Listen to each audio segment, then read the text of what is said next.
What's up, Coolie Mob?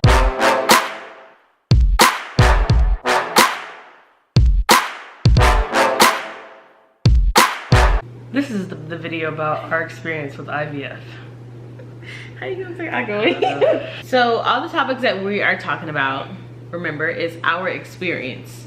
So just remember that. Just keep that in your mind. When you be like, oh, that didn't happen with me, or I hope that doesn't happen with me. It's our experience. Everyone's experience is different. Just like everyone has their own opinion, everyone's experience is different.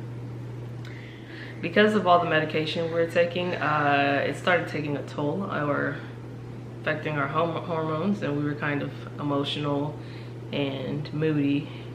And our doctor did tell us that was like, it was going to be a side effect of all the medication we were taking. So that was crazy. Okay, so every morning we wake up, we had to take 3 different types of pills. Every night we had to take 3 different types of shots, and we also had to take pills at nighttime too. So it was like we had to set timers, basically. Like we set timers on our phone, like, hey, wake up, take your medicine. Then we would go back to sleep, because it would be like you had to take them, what, 3 times a day? This is for the transfer. So talking about the transfer or the actual? This is just IVF. Period. So yeah, you have to take them at like 8 hours apart, so it'd be like 6 something else. But what about for not the transfer?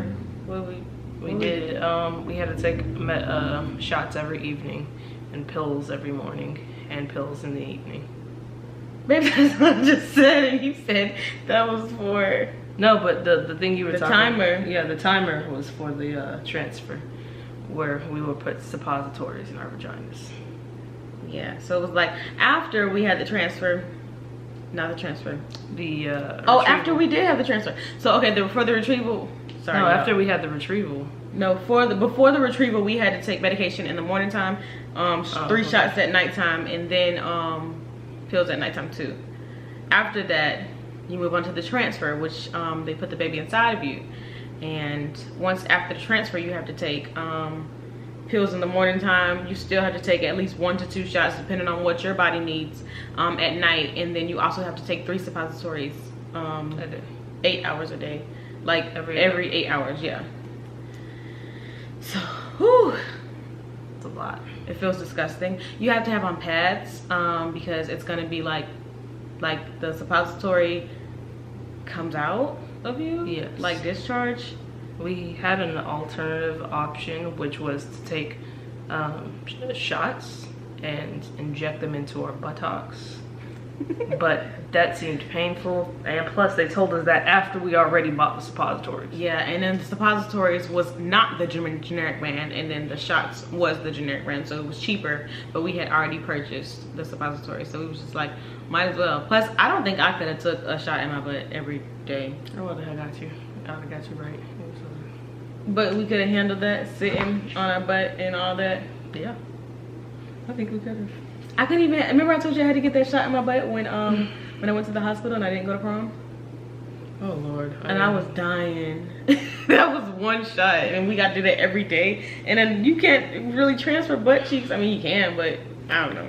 I feel like it's more effective when you do it in one spot. But because of the emotional ups and downs we were both going through, it really put a strain on our relationship.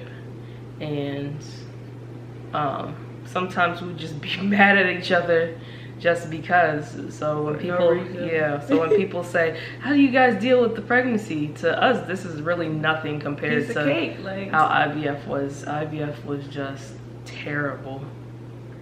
I do believe that this did make us stronger, though. It made us really like understand each other more and understand like both of our bodies, because our bodies really did act, I mean, they didn't react the same towards the medication, but you could tell like, okay, this is happening because she took this pill today or something like that. And we didn't even decide to even look up the side effects until maybe after the transfer, after we had already had the baby inside of us, and after we saw that and we saw all the medication that we was taking, we was like, oh no, we don't want to take this medication, and we still got the baby inside of us. By then we had already found out we was pregnant, but we still had to take the medication up to 13 weeks.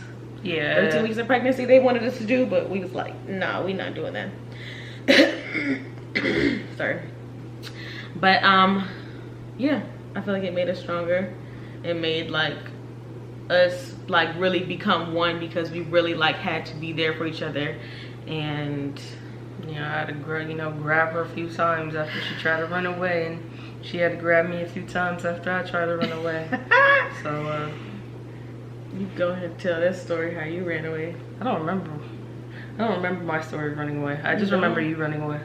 Which one? The one where so we were in a different city that we don't live in, because we had a retrieval that weekend or whatever, and I don't even remember what we were arguing. I think it was something so small, so like crazy, and all of a sudden Cherie just gets up, puts on a jacket.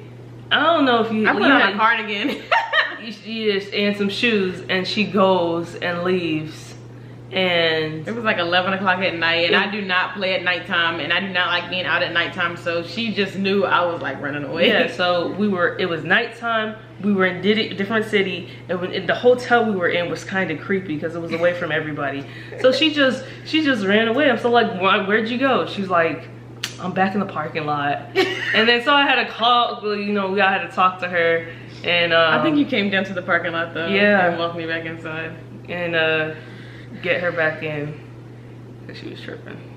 Oh my gosh, that was like the second time. The first time I ran away on Thanksgiving. Oh, she did. I was like, what is wrong? Just talk to me.